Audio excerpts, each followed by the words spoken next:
Welcome to Moonlight Mysteries, a calm space for long, research-rich mysteries. If you enjoy these sleepy deep dives, please like this video, subscribe, and tap the bell so you don't miss new episodes. If you'd like to support the channel, a quick comment with your favorite moment helps more people find us. Now settle in, dim the lights, and let's begin. The Kentucky Meat Shower. Introduction. Most days in rural Kentucky in the year 1876 went exactly as expected. The hills rolled, and the fence lines held, and the cattle made their sounds somewhere past the ridgeline. And the weather came and went, and the work of the farm continued in the way it always had.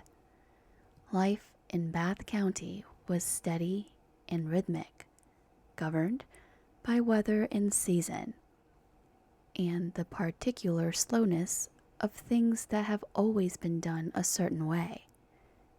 On the morning of March 3rd, 1876, a woman named Rebecca Crouch stepped outside her home on a farm in the Muttlick community, south of Olympia Springs, in the northeastern part of the county. The sky above her was clear, and the sun was out, and there was a light wind coming from the west.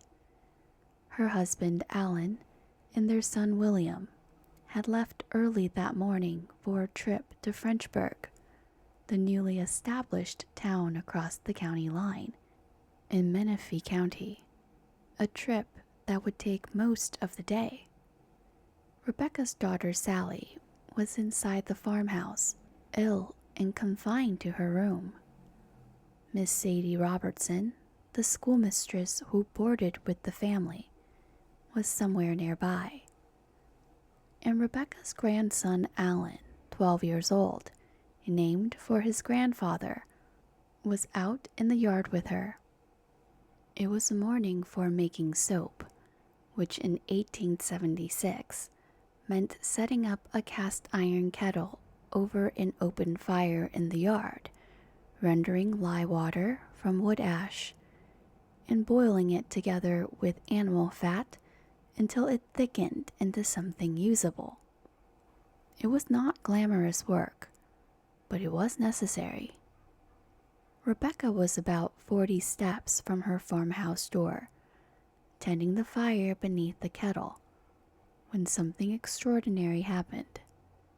Meat began falling from the sky.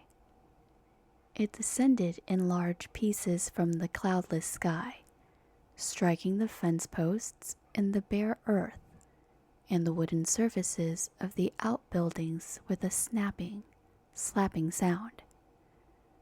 Rebecca looked up and saw it coming down around her.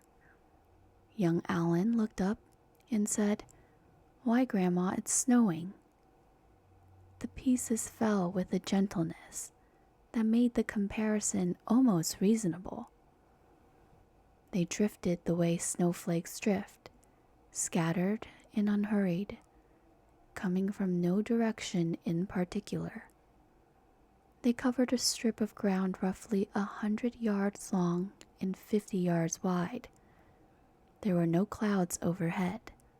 There was no storm, no wind event, no birds that anyone could see at that moment. There was only the ordinary blue sky of a March morning in Kentucky.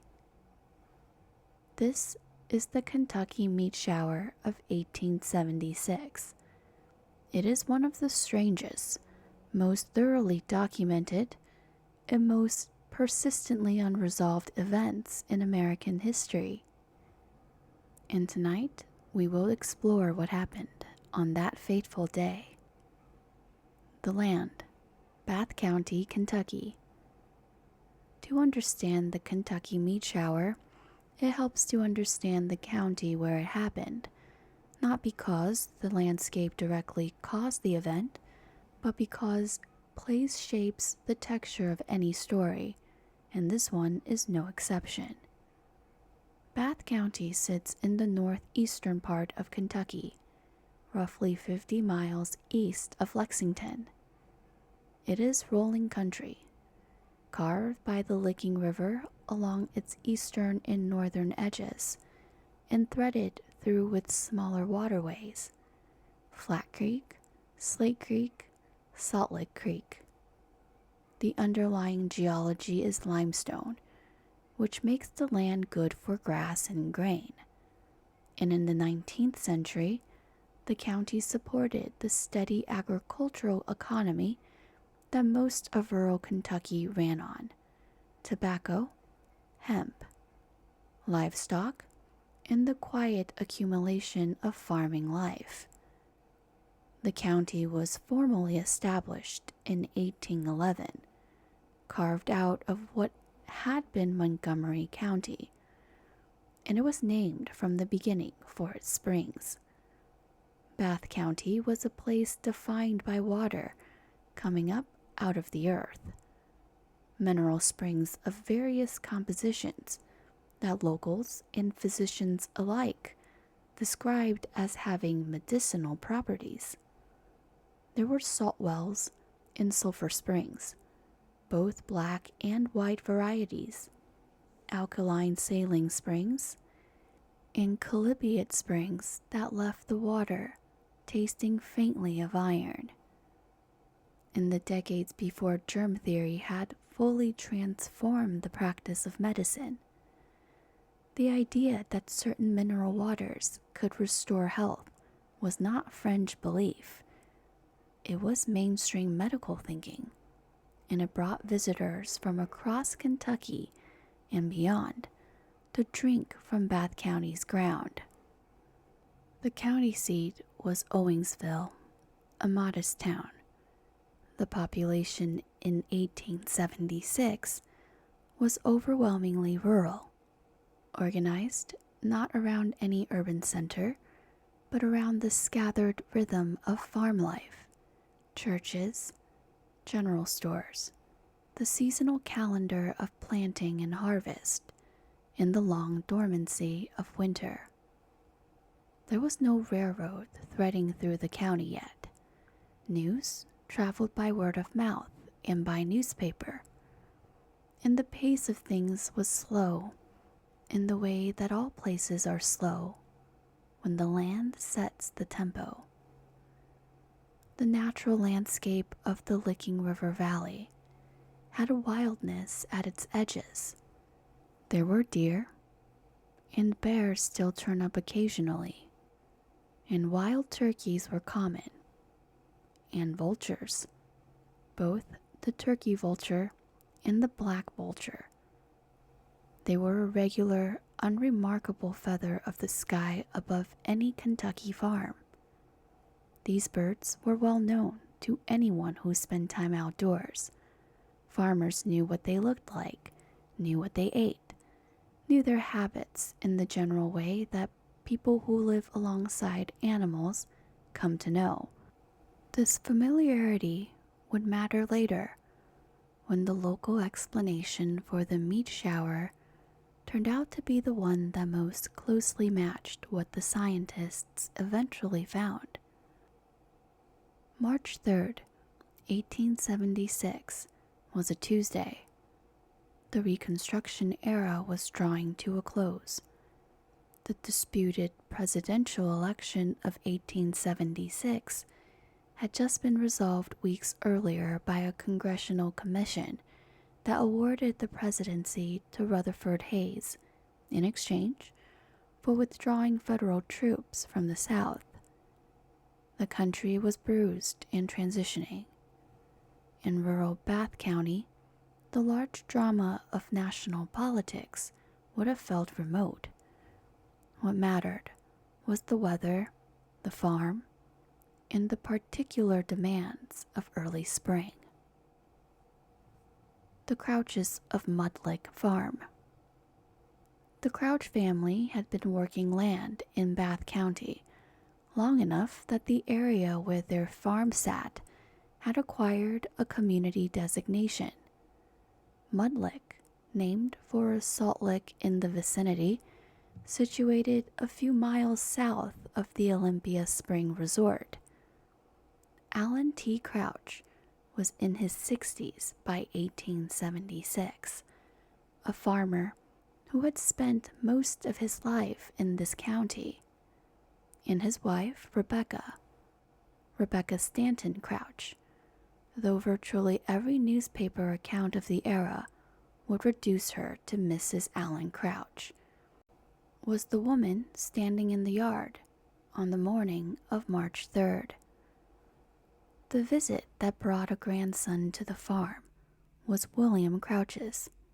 William, 34 years old, was Alan and Rebecca's son, and he had come to stay with his parents for a time, bringing along his 12-year-old boy, Alan, named for his grandfather in that old practice of keeping names circulating through families. On the morning in question, the elder Alan and William had left together for Frenchburg, the newly platted town in neighboring Menifee County. The trip would take most of the day. That left Rebecca at home with Sally, their daughter, who was sick in her room, Miss Sadie Robertson, the schoolmistress who boarded with the family, and young Alan, who had followed his grandmother outside. Rebecca's grave marker stands in the Upper Salt Lake Cemetery in Bath County, near her husband's. Their daughter, Sally, who appears in some accounts as Sarah, lived a remarkably long life, dying in 1941 at the age of 92, which means she was alive to see the event become a piece of American folklore. To be asked about it over and over through the decades, and to have outlived nearly everyone else who had been there. Rebecca Crouch's presence in the yard that morning was entirely ordinary. Soap making was a recurring domestic labor that took you outside for hours, tending a fire in a kettle, stirring, watching the fat and lye combine. She was building the fire beneath the kettle when the shower began, roughly 40 steps from her farmhouse door, a distance she would later recall with the specificity that comes from having been frightened in a particular spot, the way the body memorizes the geography of strange moments. Rebecca later gave a detailed interview to a reporter from the New York Herald, and it is largely through that account that we know what she experienced and how she described it. She said the sky was clear and the sun was shining brightly, and there was a light wind from the west, and that the shower commenced without any prelude or warning. She described something she felt only for a second before the rational mind caught up with it. Seeing the red matter descending toward her, she had a sudden, terrible flash of certainty that her husband and son had been torn apart somewhere, and the wind was bringing what was left of them back to her. It passed almost immediately, as such thoughts do, but she told a Herald reporter about it, and he wrote it down. And it has survived in the record, a small, very human detail in a story that can otherwise begin to feel abstract with the passage of time. She grabbed her grandson's hand and ran for the farmhouse. Sadie Robertson came out shortly after the shower stopped and found the yard and the fences covered in what appeared to be raw meat. She estimated that what had fallen amounted to no less than half a bushel, roughly 4 gallons of material, distributed across a strip of ground about 100 yards long and 50 yards wide. Olympia Springs. The reason the Kentucky meat shower became a national story rather than simply a local one had to do a great deal with the proximity of the Crouch farm to Olympia Springs. Formerly spelled Olympian Springs in most 19th century documents, which was one of the most celebrated resort destinations in the state. The history of the springs is worth following because it explains why Harrison Gill, the resort's proprietor, was a figure whose account carried weight when he confirmed what had fallen on the Crouch farm. The site was known as early as 1791 as Moonlight Springs, valued initially for the salt that could be extracted from its mineral-rich waters. Salt extraction proved commercially unpromising, but the springs themselves attracted a different kind of attention. Around the turn of the 19th century, Colonel Thomas Hart, a prominent Kentucky businessman, and, as it happened, the father-in-law of Henry Clay, the senator and statesman who would spend much of the next 4 decades at the center of American political life, purchased the property and renamed it Olympian Springs. He built a hotel with a dining room that could accommodate 100 guests and began promoting the waters as genuinely medicinal, which was not an unreasonable claim by the standards of the era. The resort caught on quickly. By 1803, the property had become sufficiently popular that Kentucky's first stagecoach line was established specifically to carry passengers from Lexington to the Springs, departing at 4 in the morning, arriving the same day, 47 miles later, passing through Winchester and Mount Sterling along the way. Henry Clay himself vacationed at Olympian Springs and wrote to his father-in-law about the resort with evident enthusiasm.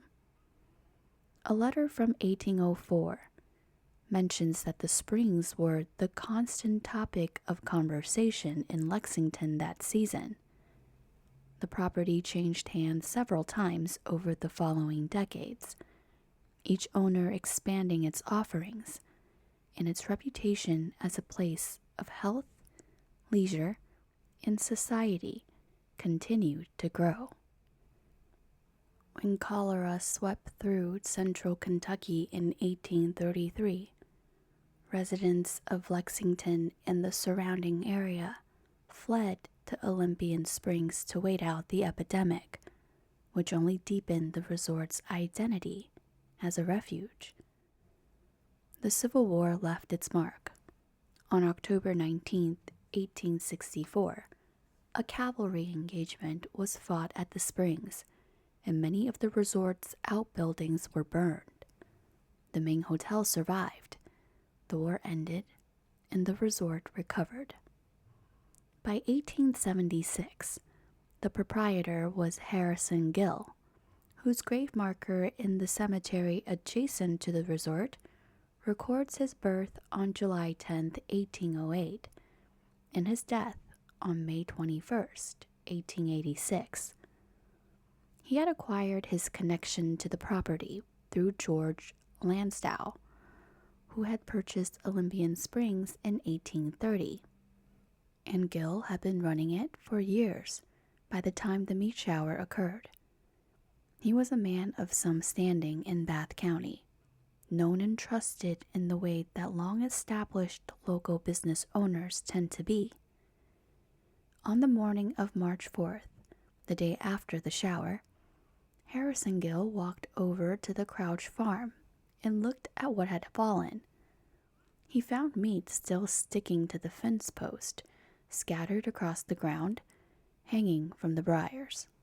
His report of what he saw was the foundation of the New York Times story that ran the following week, and the Times specifically noted, in the language of the era, that his veracity is unquestionable. That phrase was not flattery. In a story this implausible, the credibility of the source was not a nicety, but a requirement. The shower itself. The physical details of what fell matter a great deal, because they would ultimately become the primary evidence in any scientific analysis of the event. So it is worth pausing over them carefully before moving into what the scientists made of them. The material was red and flesh-colored. Multiple observers who visited the farm in the days following the shower described it as resembling raw beef, mutton, or venison, fresh meat in the ordinary sense of the phrase, not dried or processed or long dead. It appeared moist when it landed. Harrison Gill, who arrived on the morning of March 4th, found pieces still sticking to the fences as though adhesive, which suggests they were not yet dried out even after a cold night. The edges of the pieces were ragged, consistent with tearing rather than cutting. Whatever had produced this material had not done so with a blade. It had been torn from something, from a carcass, from a body, from some larger context, and it showed the irregular margins that torn tissue has. This is a detail that would later fit very naturally into the dominant scientific explanation. The size distribution covered a considerable range. Most pieces were small, those snowflake-sized fragments that Rebecca described drifting down from above, but some were substantially larger. The largest she recovered was the length of her hand and about half an inch wide, which, while not enormous, is a significant piece of raw tissue to find unexpectedly in your yard. The total volume of material across the 100 by 50-yard corridor where it fell amounted to roughly half a bushel, or about 4 gallons by volume. That is not a trace amount.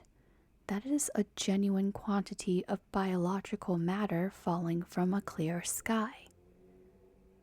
The fall itself had a quality that multiple witnesses described in similar terms. The pieces drifted. They did not plummet the way a heavy object drops when you release it. The lighter ones, in particular, were caught by the westerly wind and carried slightly coming down at an angle, settling rather than crashing.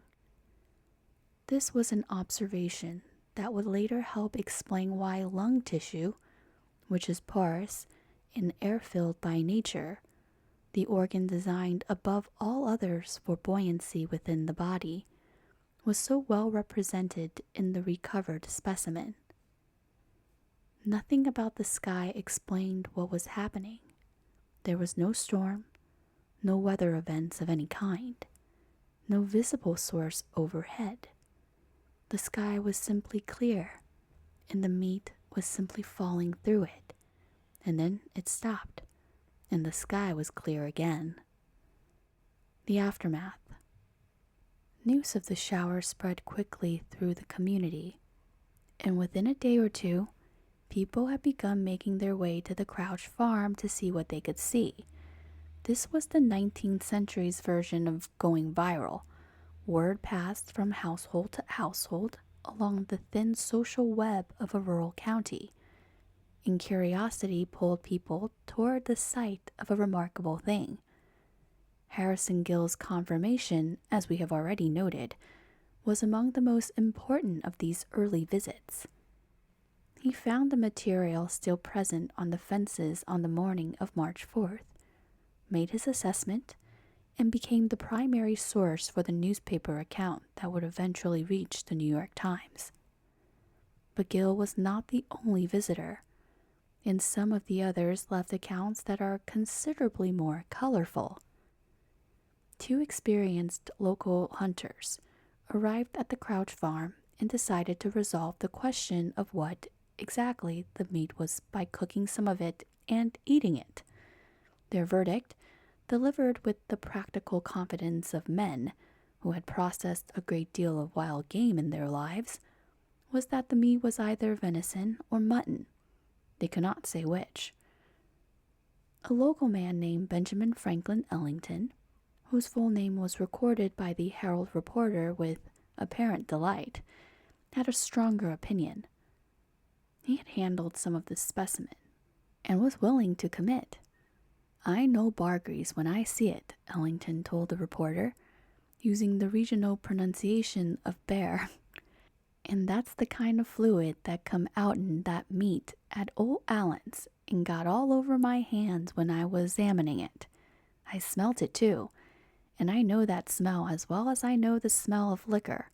Gentlemen, it's bar meat certain, or else my name is not Benjamin Franklin Ellington." It is worth recording that his name was, in fact, Benjamin Franklin Ellington. A 27-year-old butcher named L.C. Frisbee, who worked in the nearby city of Mount Sterling, also examined the specimen.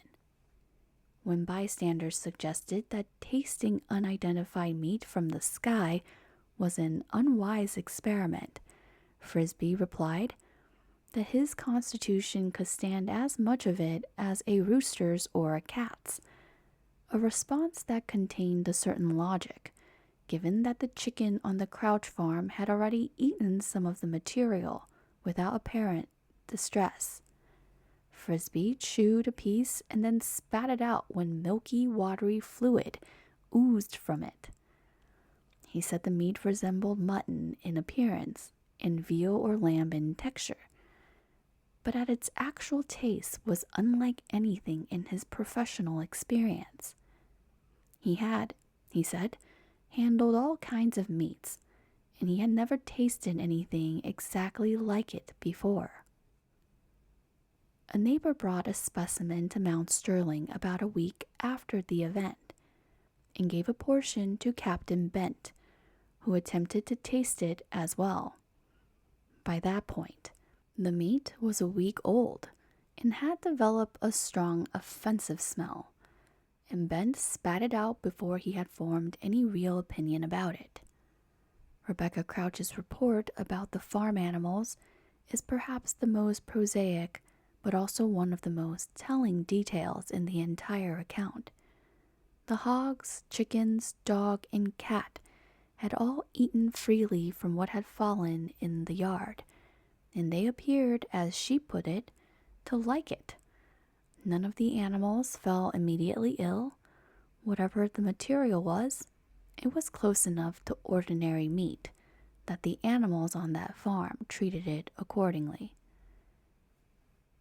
The news travels. The story first appeared in print on March 9, 1876, in the Louisville Courier-Journal under the headline, "Startling Phenomenon. A shower of quivering flesh falls from a clear sky near Mount Sterling. The people awestruck."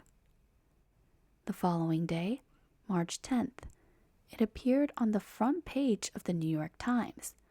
The Times headline read, "Flesh descending in a shower."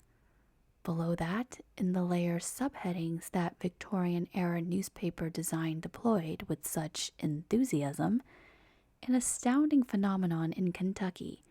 Fresh meat, like mutton or venison, falling from a clear sky."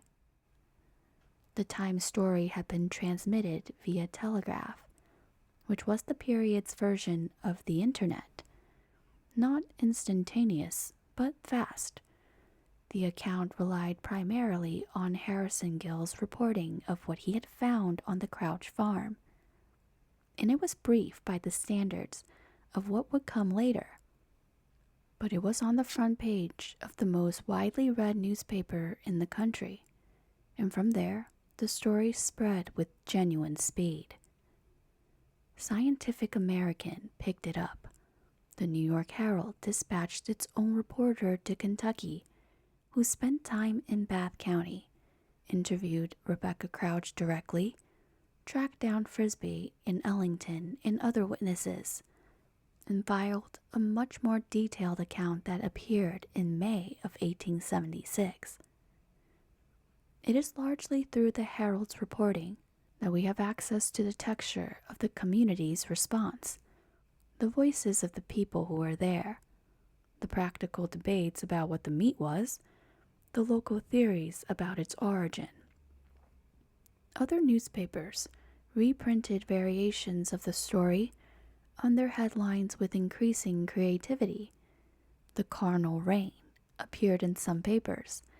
That air meat appeared in others, which captured a certain regional skepticism with considerable economy. The story was discussed in scientific journals.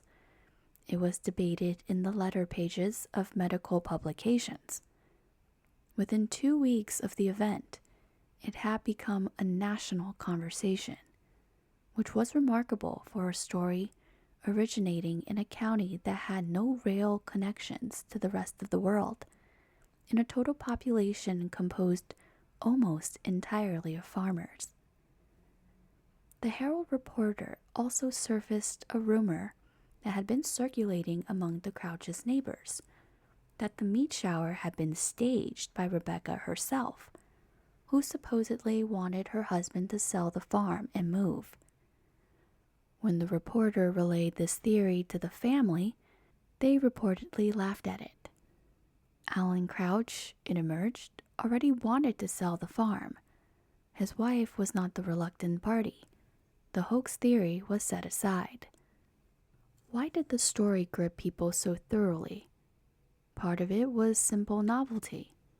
Meat falling from a clear sky had no precedent in anyone's experience or folklore that they could point to. Part of it was the quality of the witnesses. Rebecca Crouch was a farmer's wife making soap, not a known eccentric. Harrison Gill was a resort proprietor of local standing. And part of it was that the evidence was physically present and collectible. The meat was on the fence. It could be gathered, preserved, sent to scientists, analyzed under a microscope. This was not a ghost story, or a vision, or a rumor with no physical anchor. It was, from the beginning, a scientific puzzle with real specimen attached. The scientists arrive. In the weeks following the shower, preserved specimen began making their way through the scientific institutions of the time. Multiple investigators received samples, and it is worth pausing to appreciate what scientific investigation actually looked like in 1876, because the tools available were different from what we have today without being unsophisticated. The science of histology, the microscopic study of biological tissue, was well developed by the 1870s. The cellular theory of life, articulated by Matthias Schleiden and Theodor Schwann in the 1830s and 1840s, and refined steadily over the following decades, had established that all living organisms are composed of cells, and that different types of cells have distinctive, recognizable structures. A trained histologist, looking at tissue sample through the microscope of 1876, could identify with reasonable confidence what kind of tissue they were examining: muscle, connective tissue, cartilage, lung, based on the arrangement and morphology of the cells. The method was not as precise as modern molecular analysis, but it was a genuine scientific tool practiced by genuine scientists. Several investigators received specimens from the Kentucky shower. Among the most significant were Arthur Mead Edwards, affiliated with the Newark Scientific Association and the Geological Survey of New Hampshire; J.W.S. Arnold, who would publish his findings in the American Journal of Microscopy and Popular Science, and Alan McLean Hamilton, a physician whose analysis appeared in the medical record. Before their findings were in, however, two simpler explanations had already been proposed and were circulating in the press. One came from chemist J. Lawrence Smith, who told the New York Times he believed the shower consisted of dried frog spawn that had been transported through the air by wind currents from some nearby pond or swamp. The other came from a water analyst named Leopold Brandeis. The first explanation. Leopold Brandeis received specimens that had been preserved in glycerin and conducted his analysis. His conclusion, which Scientific American published with evident enthusiasm, was that the Kentucky Wonder was not meat at all. He identified the substance as belonging to the species Gnostic cranium, a type of cyanobacteria, which he described as flesh-colored, and which he argued had been present in the atmosphere in its dry, contracted form before swelling in rain and falling to earth. Scientific American declared, somewhat prematurely, that a proper explanation had at last been found. The problem with Brandeis's mechanism was immediate and fatal. There had been no rain. Rebecca Crouch had been standing outdoors in clear sunshine when the shower occurred. Every observer agreed that the sky was clear throughout the event. Brandeis's entire argument required precipitation that simply had not happened on March 3, 1876. The Gnostic theory was challenged quickly, and Brandeis passed his specimen along to other investigators. But before we set his theory aside entirely, Gnostic itself deserves some attention, because the organism has a genuinely strange natural history that explains why it had been confusing people, including scientists, for centuries. A quick tangent on Gnostic.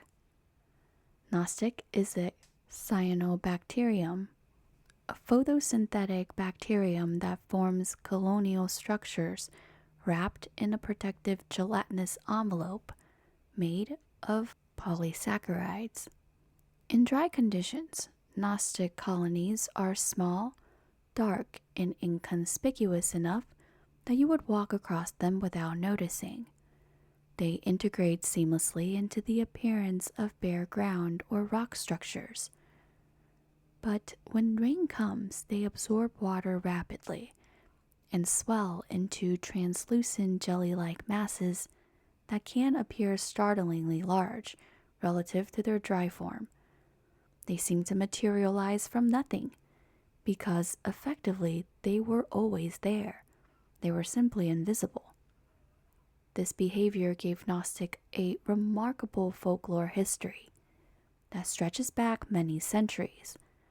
Across Europe and Asia, people noticed these jelly masses appearing on the ground after rain, on surfaces that had appeared bare before. And they drew the obvious but incorrect conclusion. The material had come down with the rain. Since no one saw it arrive, the most natural explanation was that it had fallen from the sky. Because it occasionally appeared after shooting stars passed overhead, it was called star jelly in English folk tradition. It was also called witch's butter, star slubber, and in Welsh, rot of the stars. In medieval and early modern Europe, it was sometimes associated with supernatural events, the idea being that some material from another realm had briefly made its way into this one. Even among naturalists, the confusion persisted well into the 19th century. The organism's sudden appearances and disappearances with moisture made it genuinely difficult to study. Carl Linnaeus gave it its taxonomatic name. Francis Darwin, son of Charles, wrote about it. The history of science contains numerous instances of Gnostic being misidentified as something it was not. Decayed meteorite material, the remains of dead animals, supernatural substance. Brandeis was not inventing an analysis from nothing. He had an organism that was real, present in Kentucky, and in some species genuinely flesh-colored, and he had proposed mechanism that was coherent on its face. The mechanism simply required weather conditions that were not obtained on March 3rd. J. Lawrence Smith's frog spawn theory had a different but equally decisive problem. Frog spawn has a distinctive cellular structure that would be clearly recognizable to any trained microscopist. The specimens from the Crouch farm showed no such structure. Both theories were set aside, and the investigation moved forward. The historian of the strange. Among the people who took the most sustained interest in the Kentucky meat shower was a man named Charles Hoy Ford, who was not a scientist, but was something perhaps more useful for our purposes, a collector of the things that science had decided not to deal with. Ford was born in Albany, New York, in 1874, 2 years before the meat shower, into a family that was prosperous, but not easy. His father was a grocer, and by most accounts, a controlling and physically abusive man. Ford grew up writing fiction of modest success, and then abandoned it entirely for what became a decade-long project of cataloging anomalous phenomena, events that had been reported, documented in newspapers and scientific journals, and then quietly buried because they didn't fit any accepted framework. He spent years in libraries. The New York Public Library was one of his primary haunts. He also spent significant time in the British Museum's reading room in London.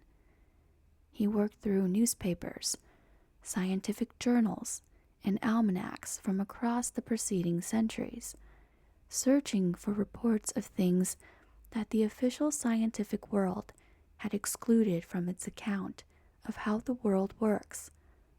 He compiled roughly 60,000 notes. He was not credulous in any simple sense. He held his own theories loosely and described himself at times as someone who believed none of what he wrote. His deeper argument was that any particular strange event had a particularly supernatural explanation.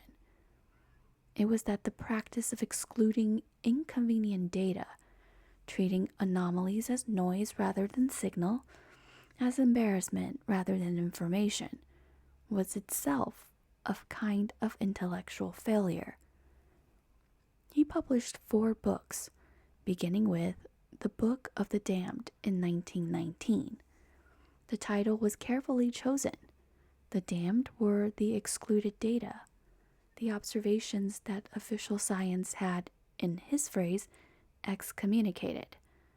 He included the Kentucky meat shower, calling it a case worth serious attention, precisely because the evidence was solid and the available explanations inadequate.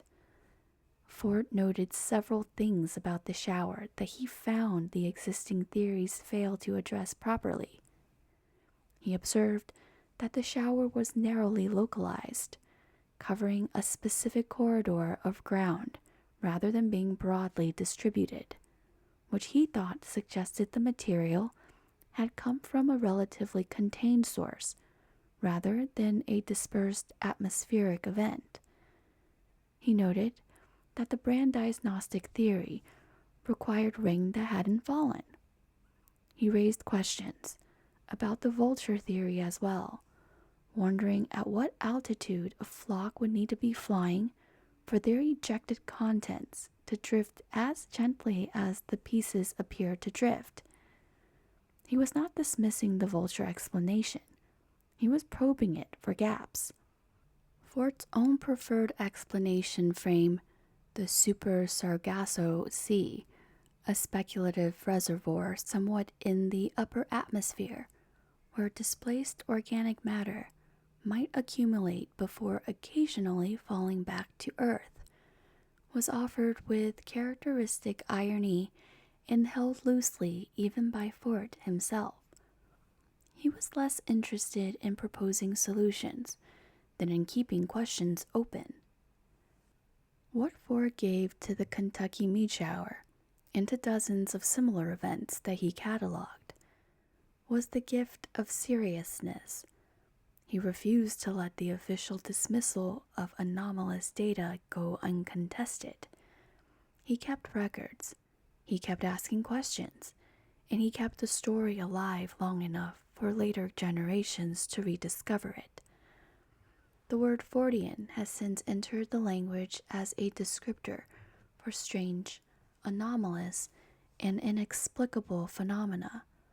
Fordian Time magazine, founded in the 1970s and still published, carries his legacy forward. The Kentucky meat shower appears in virtually every book, magazine, or website working in this tradition, usually near the beginning because it is among the most thoroughly documented examples in the genre. Ford died in 1932. He never solved the meat shower, but he ensured that people would keep trying. The Tissue Analyst. The specimens that Brandeis had passed along with others collected independently, eventually reached investigators whose expertise was specifically in biological tissue analysis. What they found constitutes the most definitive scientific statement the 19th century produced about the nature of what had fallen on the Crouch farm. Arthur Mead Edwards took the lead in organizing what amounted to a distributed scientific investigation. He carefully documented the provenance of each specimen, who had collected it, how it had been preserved, when and by what chain of custody it had arrived. And he embedded samples in Canada balsam on microscope slides, a preservation technique robust enough to last well over a century. He published his findings in the Scientific American Supplement on July 22, 1876, roughly 4 months after the event. Across 7 specimens analyzed by multiple investigators, the findings were consistent. 2 specimens were identified as lung tissue, 3 were identified as striated muscle tissue, 2 were identified as cartilage. Additional findings in some samples included connective tissue, blood vessels, and fat. Every specimen analyzed was animal tissue. Not cyanobacteria, not frog spawn, not any kind of plant material. Genuine animal tissue, lung, muscle, cartilage, from what appeared to be one or more large mammals. Alan McLean Hamilton reported that his specimens were consistent with mammalian lung tissue, and noted that the cellular structure bore a resemblance to what he would expect from a horse, or in a line that was quietly noted by his colleagues without much elaboration, potentially from a human infant. J.W.S. Arnold, publishing in the American Journal of Microscopy and Popular Science, confirmed cartilage and lung tissues in his samples. The variety of tissue types across the specimen was itself one of the most telling features of the analysis. This was not material from a single butchered cut of meat, which would present a much more homogeneous tissue profile. This was material drawn from multiple anatomical regions of one or more animals: the lungs, the skeletal muscle, the cartilage structure of joints or trachea, the connective tissue that binds everything together. That profile does not describe a slaughterhouse product.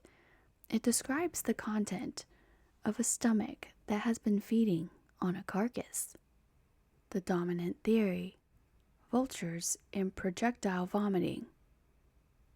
The explanation that most convincingly accounts for all the available evidence was articulated in 1876 by Dr. Louis D. Castenbein, a professor of chemistry at the Louisville College of Pharmacy, in the Louisville Medical News. Castenbein obtained a specimen of the fallen material, and in the manner of chemical investigation, burned it. The smell he described was distinctly rancid mutton, the smell of carrion, of meat in the process of decomposition or partial digestion, not the smell of freshly butchered flesh.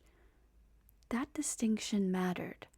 The material smelled like something that had already been inside an animal, in the process of being broken down, rather than something recently cut from a living creature. His conclusion was that a flock of vultures flying overhead at altitude had disgorged the contents of their stomachs above the Crouch farm. The ejected material scattered by the westerly wind that Rebecca Crouch had noted had descended in a concentrated corridor over roughly an acre of ground. He wrote that the vulture theory was the only plausible theory explanatory of this anomalous shower, in that the variety of tissue types recovered could be explained only by this mechanism. It is worth noting that the people who actually lived in Bath County have been saying essentially the same thing from the beginning. The New York Herald's report recorded that the favorite theory in the locality was the vulture explanation, specifically the observation that when one vulture in a flock vomits, the others tend to follow. This was not a theory that originated in a laboratory. It came from people who had watched vultures for their entire lives. The mechanism is straightforward once you understand vulture behavior. Both turkey vultures and black vultures were abundant in Bath County in 1876, as they remain today. These birds are carrion eaters, and when they have fed heavily and then need to take flight suddenly, triggered by perceived threat, a startlement, or the alarm that moves through a flock when one member bolts, they vomit. They eject the contents of their stomachs to shed weight and enable rapid ascent. This is not an occasional behavior or a last resort. It is a standard evolved response that is well documented in the ornithological literature. When multiple birds in a flock vomit simultaneously at altitude, the ejected material falls through the air and is dispersed by the wind. The lighter pieces in lung tissues is among the lightest biological tissue there is, would drift rather than plummet, coming down slowly at an angle, scatter over a corridor of land below. A corridor, say approximately 100-yard long and 50-yard wide, in the direction of light westerly wind. The tissue profile found by the histologists is exactly what you would expect inside a vulture that had been feeding on a large carcass. Vultures do not consume cleanly prepared cuts of meat. They eat carcasses. They eat the soft organs first, including the lungs, which are accessible and energy dense. They eat muscles from the bone. They eat cartilage. The the partially digested stomach contents of a vulture that had recently fed would contain precisely the range of tissue types identified in the Kentucky specimens. What remains unknown is the nature of the carcass or carcasses that attracted the flock. Something had died in the vicinity of Bath County in days before March 3rd. It was large enough and sufficiently present to have loaded a flock of vultures to the point where their collective vomiting could produce the volume of material that fell on the Crouch farm. That animal, or those animals, were never identified. Their remains were presumably consumed entirely by the birds and whatever other scavengers found them. History has only the shower they indirectly produced. A tangent on turkey vultures. The turkey vulture deserves extended attention, both because it is the central figure in the most plausible explanation of the Kentucky meat shower, and because it is by any fair reckoning one of the more remarkable creatures on this continent. The turkey vulture, Cathartus aura, whose species name translates roughly from Latin as golden purifier, is not beautiful by conventional standards. It has a bald, wrinkled red head, the color and texture of raw tissue. Its body is covered in dark, brown-black feathers that in bright light can show a faint iridescent sheen that goes mostly unnoticed because people rarely look at vultures long enough to appreciate it. Its hooked beak is pale and built for tearing. Its feet are flat and relatively weak, evolved for walking on carcasses and bracing against them while feeding, not for the powerful gripping talons of a bird that kills. It is an animal that looks exactly like what it is, a creature that has spent tens of millions of years of evolutionary time becoming supremely well adapted to eating dead things, and every feature of its body reflects that specialization with an elegance that is easy to miss if you let your initial aesthetic response have the final word. Start with the bare head, which is the feature that most people find most off-putting. It is not a defect or a sign of disease. It is an adaptation of very practical logic. Vultures feed by inserting their heads deep inside carcasses to reach the organs and meat that lie within. If they had feathers on their heads, those feathers would trap blood, tissue, and bacteria during every feeding session. They would become mats of accumulated biological material that would be nearly impossible to clean and would harbor pathogens in quantities that would eventually sicken even an animal with the digestive fortitude of a vulture. The bare skin dries quickly in the sun, cleans easily, and does not accumulate what it cannot hold. The bald head is the most literal sense good hygiene. Now consider the stomach, which is where the turkey vulture's most extraordinary adaptation lives. The gastric acid of turkey vultures has a pH between 1 and 2, a level of acidity that places it in the same general range as concentrated battery acid. For comparison, the human stomach operates at a pH of roughly 2 to 3, and pure water is 7. The turkey vulture's stomach is, in terms of its chemical environment, among the most hostile to life of any vertebrate digestive system on Earth. This extraordinary acidity serves a specific purpose. It allows the turkey vulture to safely consume materials that would sicken or kill virtually any other animal. Turkey vultures can eat carcasses infected with anthrax, with cholera, with botulism, with rabies, with salmonella and with tuberculosis. The pathogens that would cause fatal illnesses in a dog, a raccoon, a crow, or a human being are simply destroyed by the acid during digestion. The bacteria are killed before they can penetrate the gut wall. The toxins are broken down. The vulture extracts the nutritional value from material that is, by the standard of any other digestive system, dangerously contaminated. This is not incidental to what the turkey vulture is. It is the core of the ecological role that the turkey vulture fills. These birds remove infected carcasses from the environment before those carcasses can spread disease through water supply, through insect vectors, or through the animals that would otherwise feed around them. They are, in the most literal sense, a disease suppression mechanism operating at the landscape scale. The speed with which a group of vultures can reduce a carcass to bone means that the window during which that carcass is actively broadcasting its pathogens into the environment is dramatically shortened.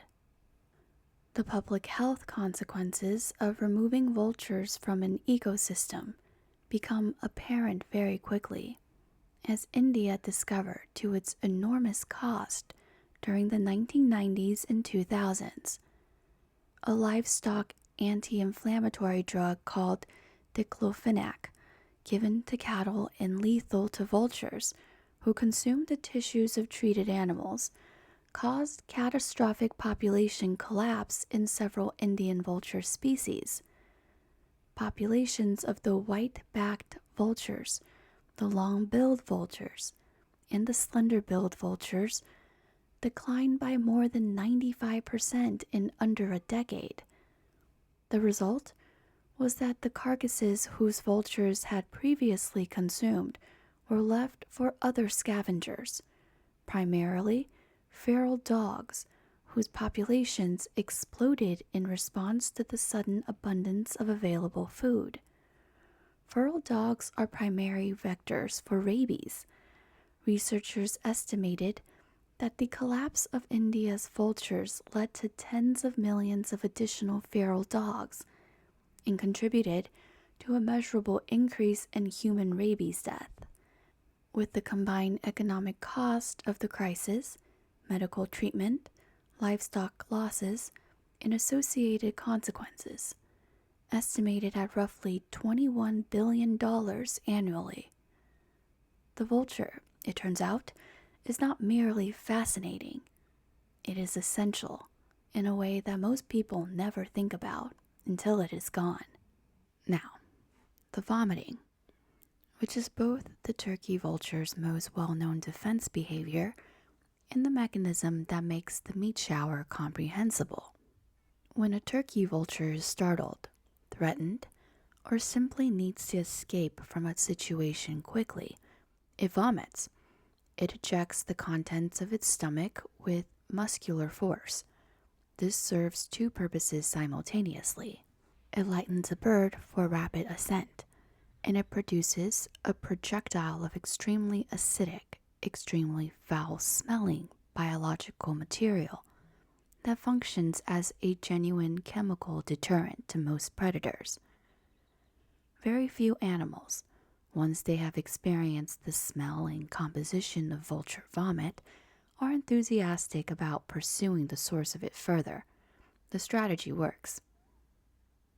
Turkey vultures very often feed in groups. When one bird finds a carcass and descends to it, others follow, partly because they can see each other from great distances while soaring, and partly because the turkey vulture, uniquely among North American birds, follow its nose rather than its eyes to locate food. They have enlarged olfactory lobes in their brains and can detect the specific volatile compounds released during the early stages of mammalian decomposition, particularly certain mercaptan and sulfides, from distances of a mile or more. This allows them to find carcasses hidden under dense forest canopy, in ravines, and places where a visually oriented bird would never locate them. They are, in the truest sense, smell guides. When multiple birds have been feeding on the same carcass and are then startled into simultaneous flight, the vomiting is often collective. Whether this is a chain reaction triggered by sight, smell, or some other social cue is not entirely settled in the ornithological literature. But the pattern itself is documented. When one vulture vomits to lighten for flight, the others in the group tend to do the same. The result is a simultaneous ejection of multiple birds' worth of partially digested carrion, all at altitude, all dispersing on whatever wind is moving at that elevation. The turkey vulture soars on thermals, columns of warm air rising from sun-heated ground, which enable it to cover enormous distances while expending very little energy. A thermal over a hillside warming in the March sun can carry a flock of vultures to considerable height. At altitude, individual birds are nearly invisible from the ground without exceptional eyesight and favorable lighting conditions. This is why Rebecca Crouch and the people around her saw no birds when the shower occurred. The birds were there. They were simply very high up. The cosmic meat hypothesis. Before the vulture theory consolidated into something approaching scientific consensus, the field of possible explanation was entertainingly open. It is worth spending some time with the alternatives. They tell us something about how people try to make sense of things that have no ready framework. A writer for the New York Times, working in the tradition of dry, deadpan humor that mid-19th century American journalism produced with some regularity, proposed what might be called the cosmic meat hypothesis. The argument, delivered with apparent seriousness and clear irony, was this: if meteors can be composed of rock and metal from planets that exploded somewhere in the universe, then a rain of meat could, theoretically, be composed of animals from an exploded planet. Some unfortunate world had met its end in the cosmos, and its former inhabitants were now drifting through space as frozen fragments, and some portion of them had arrived, after what must have been an extraordinarily long journey, in Bath County, Kentucky. Kurt Gold, the Transylvania University professor who would later rediscover the preserved specimen and spend years researching the event, found this hypothesis in the historical record and has shared it with evident appreciation in his public talks. It is almost certainly comedy, but it is also a reflection of something real about the cultural moment. In 1876, the scale of the universe was only just becoming legible to most educated people. The sense that the cosmos was large enough to contain almost anything was new and somewhat destabilizing, and into that newly expanded imaginative space, a humorist could insert a rain of cosmic meat and have it land as a real idea, at least for a moment. A more prosaic local suggestion was that the meat had fallen from the lunch basket of a passing balloonist. Ballooning was not entirely exotic by 1876. It had been practiced for nearly a century and had seen significant use during the Civil War for military observation. But a balloonist shedding half a bushel of raw meat over Bath County without any corroborating record of the flight is a theory that does not reward extended consideration. It was noted and set aside. The tornado hypothesis is the most scientifically grounded of the alternatives. A sufficiently powerful rotating air column could theoretically lift organic materials from a slaughterhouse, a battlefield, or a field of animal remains, and transport it to another location before depositing it. Tornadoes are well documented as transporters of biological material. And the broader phenomenon of animal rain, which we will discuss shortly, often relies on exactly this kind of atmospheric mechanism. But the tornado theory requires a tornado, and the evidence for one on March 3, 1876, in Bath County does not exist. There was no structural damage, no disturbed earth, no reports of severe wind in the area, and no account from any observer of anything resembling a rotating storm. The sky was clear. What all these alternative theories share is the attempt to explain the meat's presence by explaining how it got into the air. The vulture theory takes a different approach.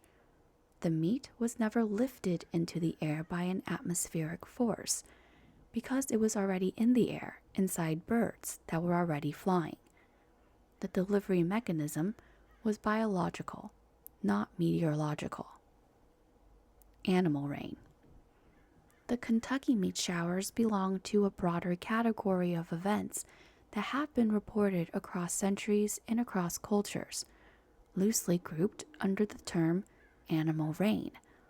Instances in which living animals or biological material derived from animals has appeared to fall from the sky.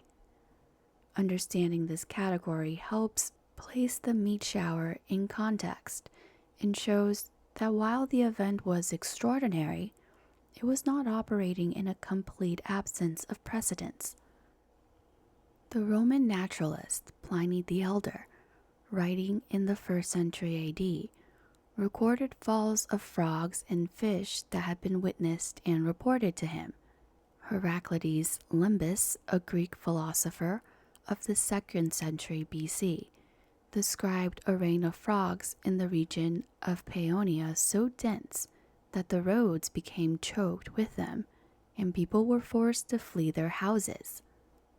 In 1794, French soldiers stationed near Lalaine outside Lille reported showers of toads falling during a rainstorm.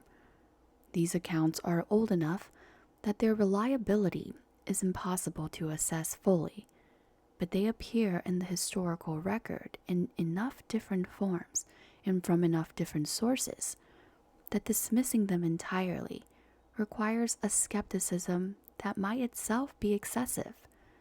More recent and more thorough documented instances are easier to evaluate. In 1947, a biologist named A.D. Bashkov was eating breakfast in a restaurant in the town of Marksville, Louisiana, when the waitress came in from outside and told him that fish were falling from the sky. Bashkov, who happened to have exactly the right professional background to take this claim seriously and investigate it, went outside. He found fish scattered across the street at approximately 1 per square yard in places, including largemouth bass, goggled eye, hickory shad, and black drum. Many of them were still alive. The U.S. Weather Bureau investigated and concluded that a waterspout had lifted the fish from a nearby body of water and carried them over Marksville before depositing them as the spout lost energy. The town of Uro in Honduras has been experiencing what residents call Diluvia de Pesi, the rain of fish, annually for as long as anyone can remember. After particularly heavy storms, people walk the streets and fields and collect live fish from the ground. The fish are small and species not native to the area or found in any local water body. The phenomenon has been documented by outside researchers and has become a formal local celebration. The most plausible explanation is that waterspouts from over the Atlantic coast and carry fish inland, but the mechanism has never been definitively established on site. In 2021, fish fell from the sky in Texarkana, Texas, a landlocked city with no large body of water nearby, across an area of 9 square miles. Residents found them on their lawns and driveways. Independent researchers suggested the fish had been transported or regurgitated by passing birds, which is a different mechanism from the waterspout hypothesis, but acknowledges the same basic reality. Things that belong in the water sometimes end up in the air, and then on the ground, the birds are often involved. The physics of animal rain in the waterspout cases is relatively well understood. A waterspout is a rotating column of air over a water surface, generating a powerful, low-pressure updraft at its center. Small animals in the water, fish, frogs, small aquatic invertebrates, can be sucked into this updraft and carried to altitude, sometimes hundreds of feet. When the spout weakens and the upward velocity drops below what is needed to keep the animals aloft, they fall. The distance they travel from their point of origin depends on how high they were carried and what the horizontal wind was doing at altitude. A waterspout over a large lake could theoretically deposit fish miles inland. Charles Fort cataloged dozens of animal rain events in the Book of the Damned. In his subsequent books, Fish Rain, Frog Rains, Colored Rains suggesting organic pigments in suspension, rains of insects, of worms, of seeds, and grain. His collection drew from newspaper accounts in scientific journals across multiple centuries and continents, and while the reliability of individual entries varies, the breadth and variety of the catalog argues against the idea that every report was a fabrication or an error. These things happen.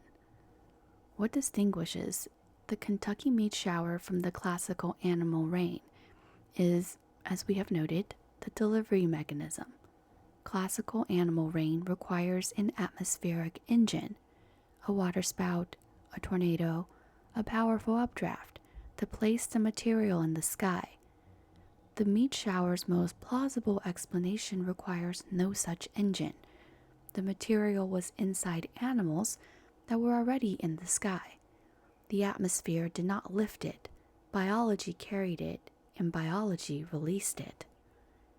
The specimen that survived. For most of the century and a quarter following the Kentucky meat shower, the physical specimen that had been analyzed in 1876 largely disappeared from public awareness. The papers had been written, the debates had reached an inconclusive resolution, and the event settled into the category of things that are mentioned in books about unexplained phenomena and then set aside. In 2004, a professor of art at Transylvania University in Lexington named Kurt Goad was working through the collection of the university's Monroe Musnick Medical and Science Museum. Transylvania University is older than the state of Kentucky, having been founded in 1780, and it has a long and somewhat underappreciated history in American scientific education. The Musnick Museum holds a varied collection of objects with historical and scientific significance, some of it well cataloged and some of it less so. In the course of this archival work, Goad discovered a small glass vial, submerged in what appeared to be a preservation fluid. On the label, in handwriting that had faded considerably but remained legible, were 2 words, Olympia Springs. He understood immediately what he was looking at. This was, with high probability, a preserved specimen from the Kentucky meat shower, one of the pieces collected from the Crouch Farm in March or April of 1876, preserved in fluid, and sent to Transylvania as part of the chain of specimen that had circulated through scientific institutions in the months following the shower.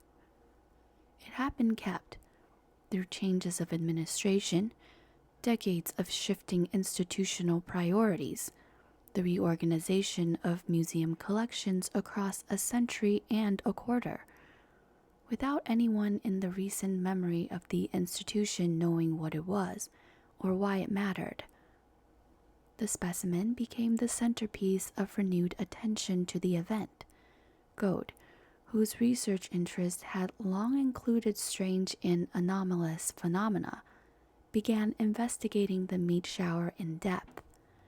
The vial was placed on public display and eventually traveled to the Bath County History Museum, where it became the anchor of a dedicated exhibit that opened in 2024.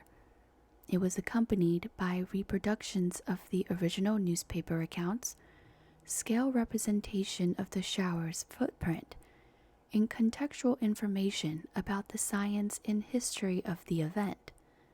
Gould arranged for modern DNA analysis of the material in the vial, which was the obvious and necessary next step.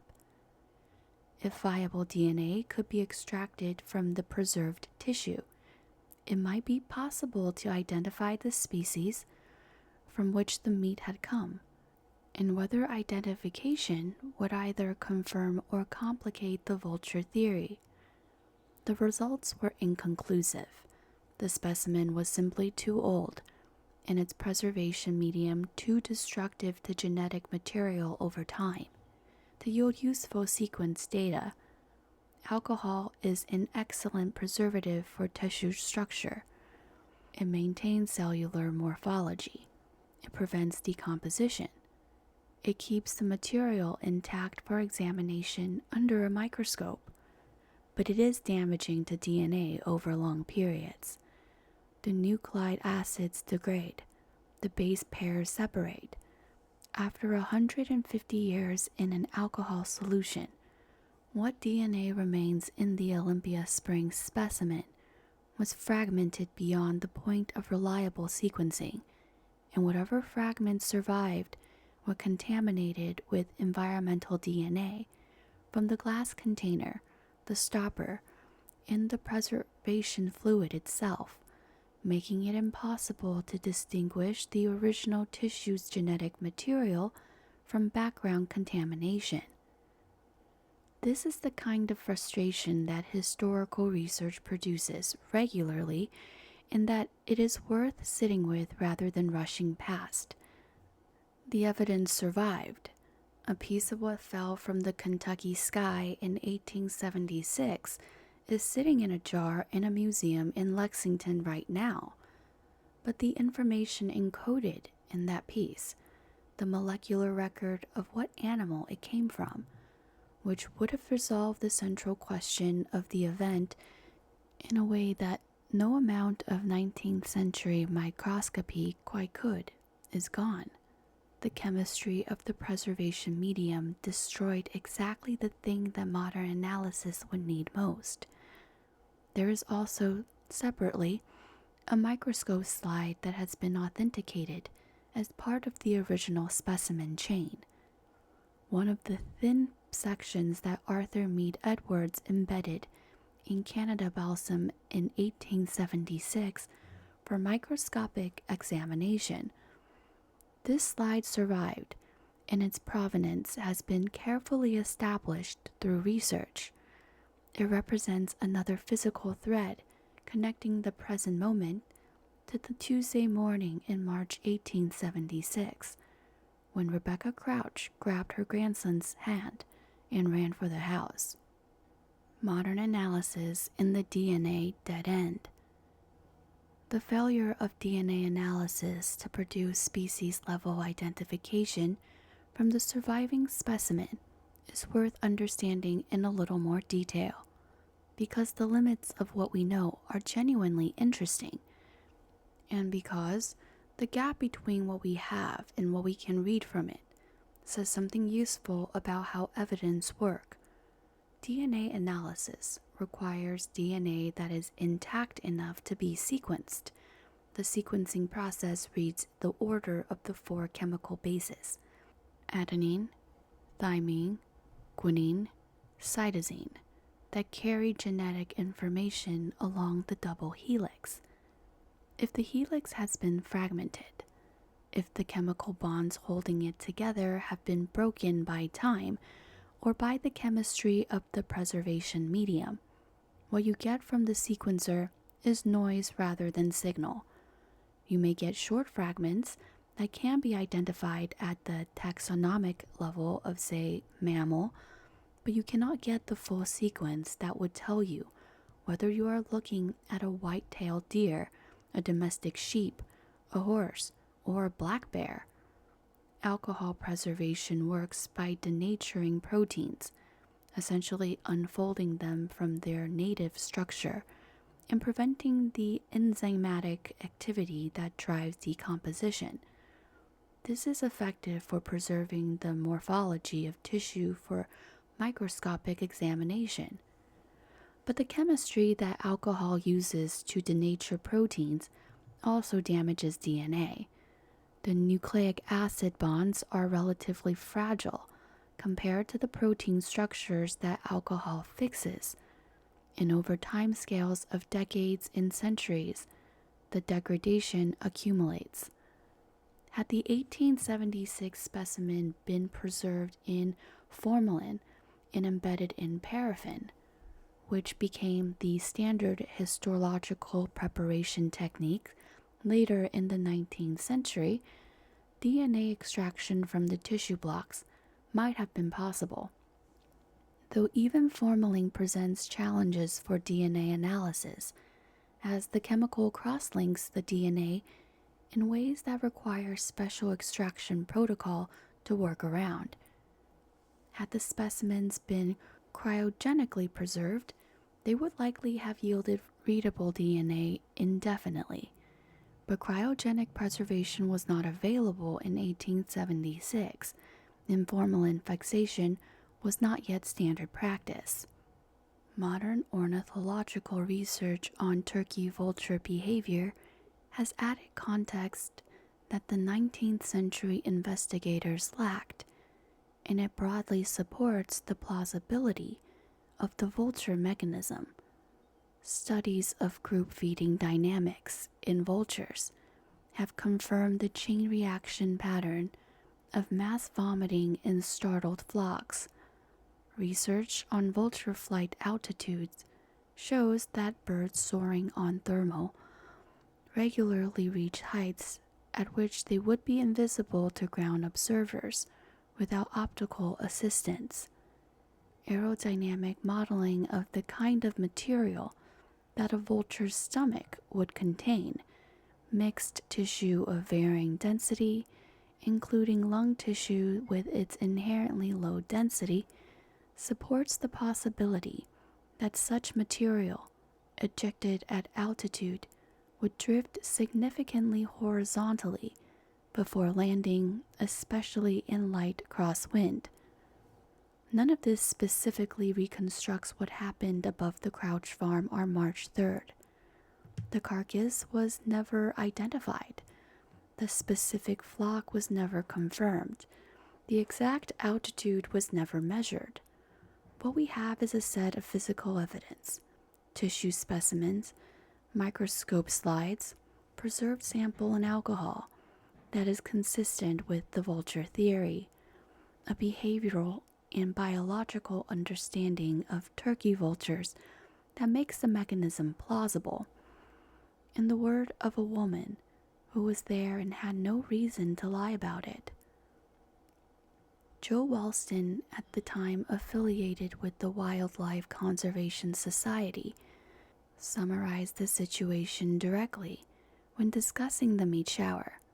When vultures get spooked and need to take off quickly, they vomit to lighten their load, and it is not uncommon for them to do this while in the air, sending material raining back to earth below. The samples still available from the event support this explanation. It is the best we have now. Legacy, festivals, and the persistence of mystery. For most of the century and a half since it occurred, Kentucky meat shower existed in the peculiar middle space, too well documented to be dismissed, too strange to be comfortably integrated into the ordinary account of things, too far from any living witness to inspire the kind of local pride that usually drives preservation. It circulated in books about unexplained phenomena, appeared in regional historical surveys, got mentioned in newspaper anniversary features every decade or so, and otherwise kept its own company. That has changed meaningfully in recent years, in large part because of the work of Kurt Goad in the Bath County History Museum. The museum's exhibit, which opened in 2024, brought the preserved specimen home to the county where the shower had occurred. Alongside the jar, the exhibit included reproductions of the original newspaper accounts from March 1876, scale maps of the shower's footprint on the Crouch farm, photographs of the microscope slides from 1876, and interpretive material explaining the science behind the various competing theories. For the first time, people in Bath County had a place to go and look at what remained of the most remarkable thing that had ever happened there. In 2025, on the 149th anniversary of the shower, Bath County held its first Kentucky Meat Shower Festival, which drew close to 500 visitors, a remarkable attendance for a rural county celebrating an event from 1876 that, by most objective measures, should have been forgotten long ago. There was a mystery meat chili cook-off. Children made paper vultures for a flying contest. Local artists sold paintings of the event. Goad sat beside the specimen jar and talked with anyone who wanted to understand what was in it and how it got there.